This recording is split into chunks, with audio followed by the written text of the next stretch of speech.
খুশি এটা এমন একটা জিনিস যে প্রত্যেকটা মানুষ লাইফে খুশি হতে চায়, তবে খুশির ডেফিনেশন এটা এক একজনের কাছে এক এক রকম। কারো কাছে খুশির মানদণ্ড হচ্ছে টাকা, আবার কারো কাছে খুশির মানদণ্ড হচ্ছে বাড়ি, কারো কাছে ধন, কারো কাছে সম্পদ, কারো কাছে বিবি, তো কারো কাছে সুন্দরী নারী। এক একজনের ডেফিনেশন এক এক রকম। তো খুশির মাপকাঠি এক একজনের কাছে এক এক রকম। এজন্য কেউ মনে করে যে সুন্দরী নারীকে বিয়ে করতে পারলে আমি সুখী হয়ে যাব, আবার কেউ কেউ মনে করে যে টাকা পয়সা কামাই ফেললে আমি বড়লোক হয়ে যাব, আমি সুখী হয়ে যাব। সো এক একজনের কাছে খুশির ডেফিনেশনটা এক এক রকম। কিন্তু খুশির ডেফিনেশন বলবে একজন, তিনি কে? জোরে বলেন, তিনি কে? সবাই জবান খুলে উত্তর করবেন। যার জবান জোর আছে বলা যাবে ইনশাআল্লাহ। জোরে কোন ইনশাআল্লাহ। আচ্ছা, জীবনে সুখী হওয়ার বিভিন্ন ওয়ে আমাদের কাছে আছে, সায়েন্টিফিক ওয়ে আছে, মানুষের মন গড়া লজিক আছে, এক একজনের কাছে এক এক রকম ডেফিনেশন আছে। কিন্তু প্রকৃতপক্ষে খুশি হওয়ার সাজেশন দিবে আমাদেরকে একজন, তিনি কে? আল্লাহ বললেন খুশি হওয়ার প্রথম কাজ হচ্ছে আলা বিযিকরিল্লাহি তাতমাইন্নুল কুলুব। টাকা দিয়ে খুশি হওয়া যাবে না, ধন সম্পত্তি দিয়ে খুশি হওয়া যাবে না, সুন্দরী নারী দিয়ে খুশি হওয়া যাবে না। আল্লাহ বললেন আলা বিযিকরিল্লাহি তাতমাইন্নুল কুলুব। তোমরা যদি অন্তরে খুশি পেতে চাও, জীবনে সুখী যদি হতে চাও, জিকির করতে হবে একজনের, তিনি কে? আলা বিযিকরিল্লাহি তাতমাইন্নুল কুলুব। প্রশান্তি এবং সুখ এটা একমাত্র আল্লাহর জিকিরে রয়েছে। কার জিকিরে রয়েছে? আল্লাহর জিকিরে রয়েছে। এজন্য যখনই আপনি হতাশ, যখনই আপনার জীবনে খুব দুঃখ কষ্ট, জিকির করতে হবে একজনের, তিনি কে?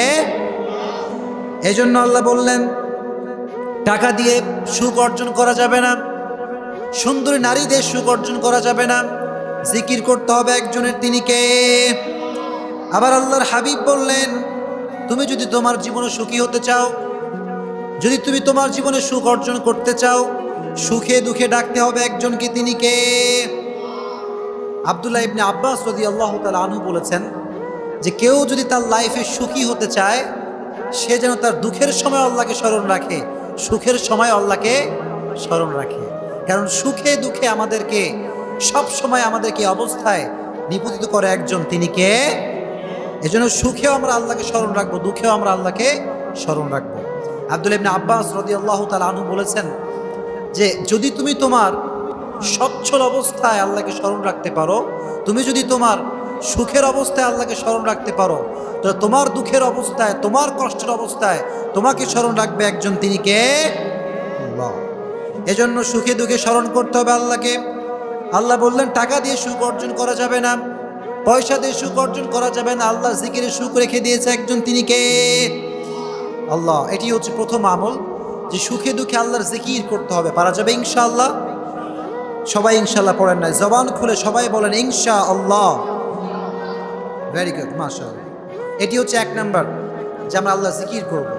দুই নাম্বার, জীবনে যদি সুখী হতে চান, লোকের থেকে আশা করা ছেড়ে দেন।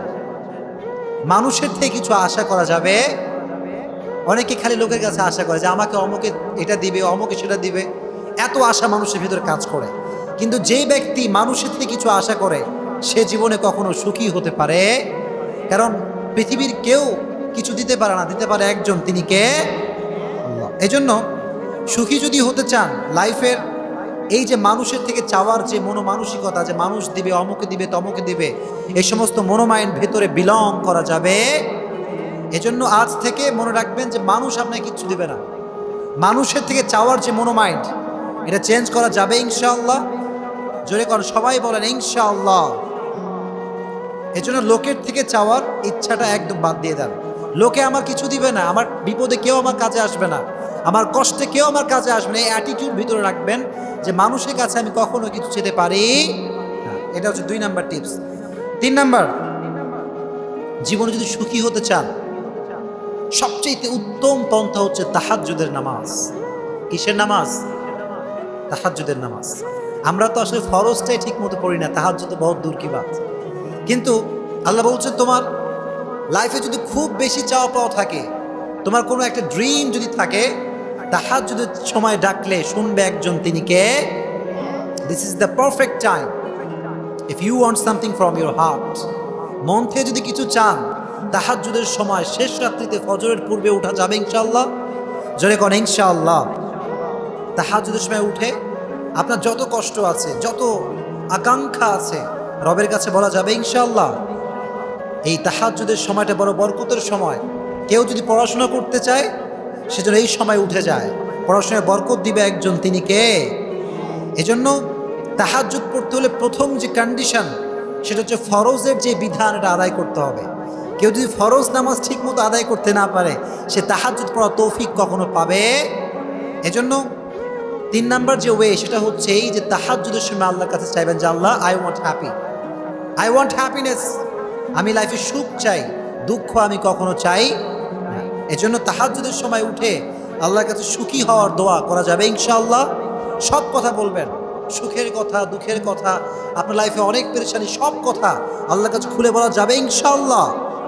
সো এটা হচ্ছে 3 নাম্বার টিপস, যে জীবনে হ্যাপি যদি হতে চান, সুখী যদি হতে চান, শেষ রাত্রে ফজরের পূর্বে উঠে আল্লাহকে স্মরণ করা যাবে ইনশাআল্লাহ। 4 নাম্বার, জীবনে যদি সুখী হতে চান, জীবনে যদি আল্লাহর সুখ পেতে চান, আল্লাহর পক্ষ থেকে দেওয়া সুখ, মানুষের কথায় পরোয়া করা যাবে। আপনি যখন দাড়ি রাখবেন, সমাজের লোক আপনাকে গালি দিবে, বিভিন্ন কথা আপনার বিরুদ্ধে ছড়াবে, জঙ্গি হয়ে গেছে, অমুক তমুক সমক হয়ে গিয়েছে। কিন্তু মনে রাখবেন, জঙ্গি বললে আপনি জঙ্গি নন, কারণ আপনার হৃদয়ের খবর রাখে একজন, তিনি কে? তুমি যা বলো, যা গালি দাও, I don't care about anyone's comments. কে আমাকে নিয়ে কে কি বললো, কে গালি দিল, কে আমার নিয়ে বাজে মন্তব্য করলো, এসবের পরোয়া মুমিন হিসেবে আমরা কখনো করতে পারি। এজন্য আল্লাহ বললেন, সুখী যদি হতে চাও তাহলে মানুষের কথার পরোয়া ছেড়ে দাও। কারণ আমরা নামাজ পড়ি, যাকাত দেই, হজ করি, এটা লোক দেখানোর জন্য নয়, বরং এটা আমরা করি একজনের জন্য, তিনি কে? আল্লাহর জন্য আমরা করি। এজন্য আল্লাহ বললেন, কুল ইন্না সলাতি ওয়া নুসুকি ওয়া মাহইয়ায়া ওয়া মামাতি লিল্লাহি রাব্বিল আলামিন। আল্লাহ বলেন, নবী আপনি বলে দেন, আমার নামাজ, আমার রোজা, আমার হজ, আমার যাকাত সবকিছু একজনের জন্য, তিনি কে?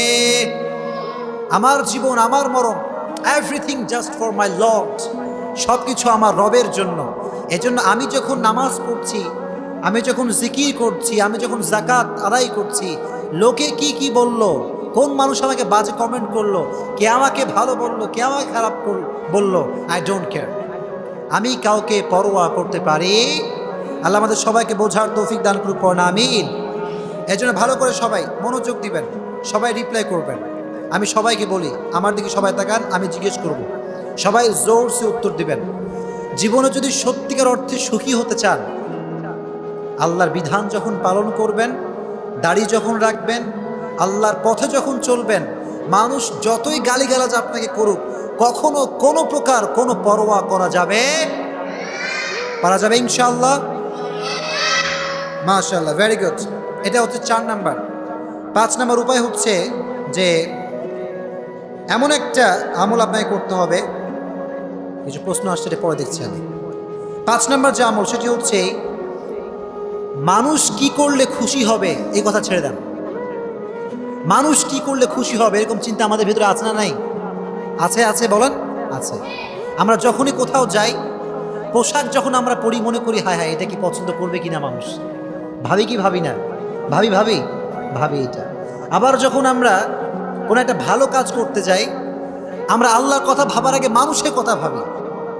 যখন আমরা নামাজ পড়তে আসি, আগে সবার আগে সামনে কাতারে, আল্লাহকে খুশি করার আগে আমরা মানুষের কথা ভাবি যে আমাকে মানুষ ভালো বলবে।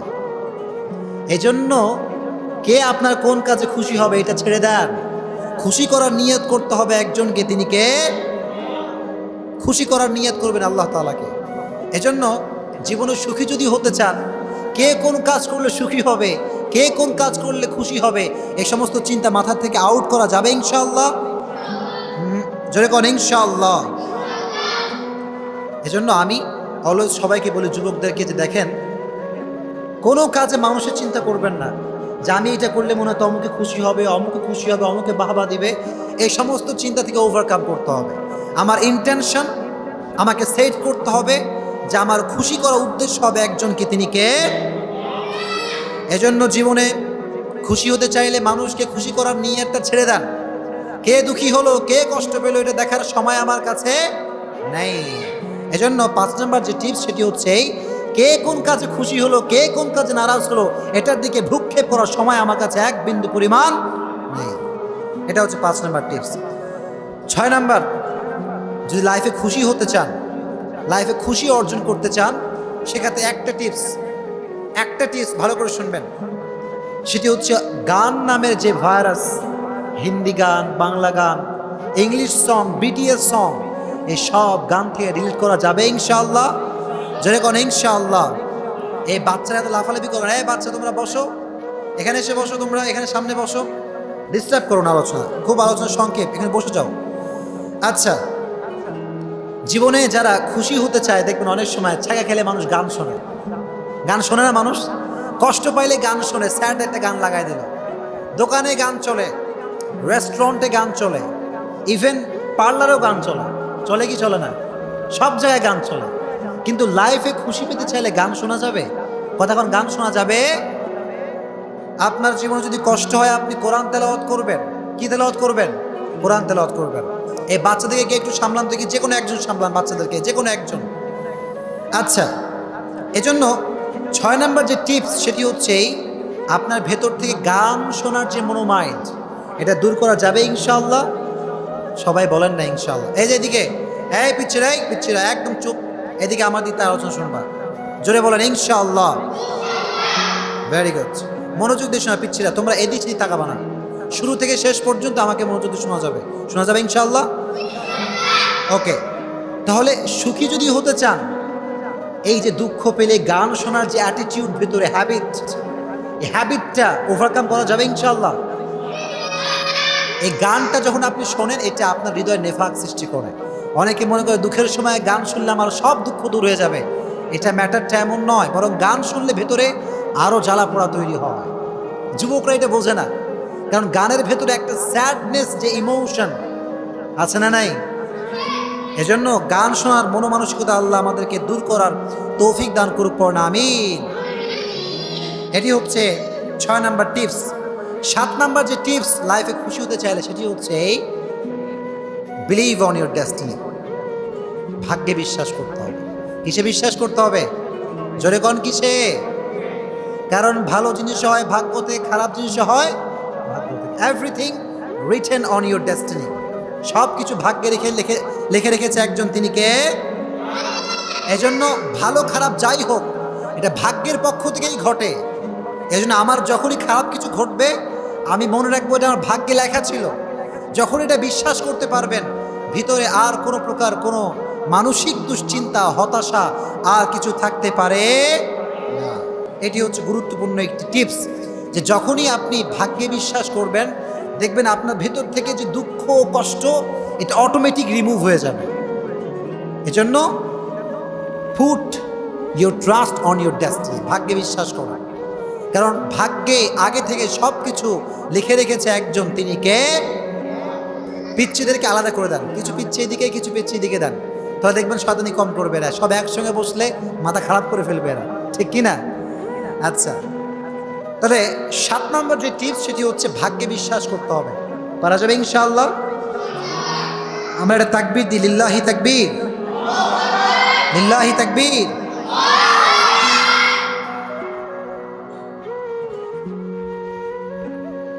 তাহলে আমরা আজকে সুখী হওয়ার টিপস জানলাম 7টা। কয়টা? আর একটা বলি, সুখী যদি হতে চান, you have to be patientful personality. ধৈর্যশীল হতে হবে। কিশীল হতে হবে? বাঙালিরা একটুতেই কাজ।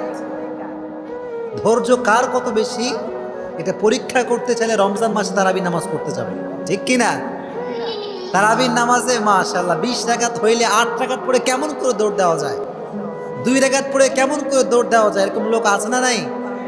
পাশাপাশি জুমার দিনও টেস্ট করবেন, সালাম ফিরায় হাট করে দৌড় বাড়ির ভিতরে, এরকম লোক আছে না নাই? সুন্নত টিন্নত কিছু বোঝে না, সে যে সুন্নত বলতে যে কিছু একটা আছে লাইফে, দে হ্যাভ নো আইডিয়া, কোনো ধারণাই নাই। এজন্য আপনাকে, if you want to make yourself happy, then you have to patientful personality. হওয়া যাবে ইনশাআল্লাহ? ধৈর্যশীল হওয়া যাবে ইনশাআল্লাহ? এরা কথা কয় না কেন পেছনে গুলো? পারা যাবে ইনশাআল্লাহ? Very good. এজন্য ধৈর্যশীলের বড় দাম। বিশ্বনবী ছিলেন, he was the most patientful personality in the world. বিশ্বনবীর মতো ধৈর্যশীল মানুষ পৃথিবীতে সেকেন্ড কোন পার্সন আর হতে পারে না। বিশ্বনবী ছিলেন ধৈর্যশীল। সবচেয়ে বড় ধৈর্যের প্রতীক হচ্ছে আইয়ুব আলাইহিস সালাম। নাম কি? 12 থেকে 18 বছর পর্যন্ত রেওয়ায়েতে দুইটা আসছে, একটা 12 বছর আর একটা 18 বছর। 12 বছর পর্যন্ত তিনি রোগে আক্রান্ত হয়েছিলেন, পুরো শরীরে পচন ধরেছে, কিন্তু উনি একটা বারের জন্য আল্লাহর কাছে বিরক্তি প্রকাশ করে নাই। বলেন সুবহানাল্লাহ। 12 বছর যদি আপনার গায়ে পচন ধরে সহ্য করতে পারবেন আপনি? সহ্য করা যাবে? কিন্তু উনি 12 বছর ধৈর্যের প্রতীক। কি ধৈর্য আল্লাহ তাআলা দিয়েছেন! 12 থেকে 18 বছর স্টপ, কোনো কথা বলেন না, আল্লাহর কাছে কোনো অভিযোগ করেন নাই। কিন্তু যখন জবানে সমস্যা শুরু হলো, জবানে যখন পচন ধরলো, তখন তিনি এসে আল্লাহকে বললেন, আল্লাহ আর পারবো না, কারণ এই জবান যদি নষ্ট হয়ে যায় তোমার জিকির আমি আর করতে পারবো। আল্লাহু আকবার। তখন তিনি বললেন, আল্লাহ তুমি আমার রোগটাকে শেফা দাও। এই কথা বলে নাই, উনি বলেছেন, আল্লাহ আমি রোগাক্রান্ত আর তুমি দয়াবান। আমি রোগাক্রান্ত, তুমি দয়াবান। আর দয়াবান তার গুণ এটা নয় যে সে বান্দাকে রোগে আক্রান্ত রাখবে, বরং দয়াবানের গুণ হচ্ছে সে বান্দাকে রোগ থেকে শেফা দান করবে। বলেন সুবহানাল্লাহ। এজন্য 8 নাম্বার যেই কোয়ালিফিকেশন আপনাকে অ্যাচিভ করতে হবে সেটি হচ্ছে যে আপনাকে ধৈর্যশীল হতে হবে। পারা যাবে ইনশাআল্লাহ? জোরে কোন ইনশাআল্লাহ?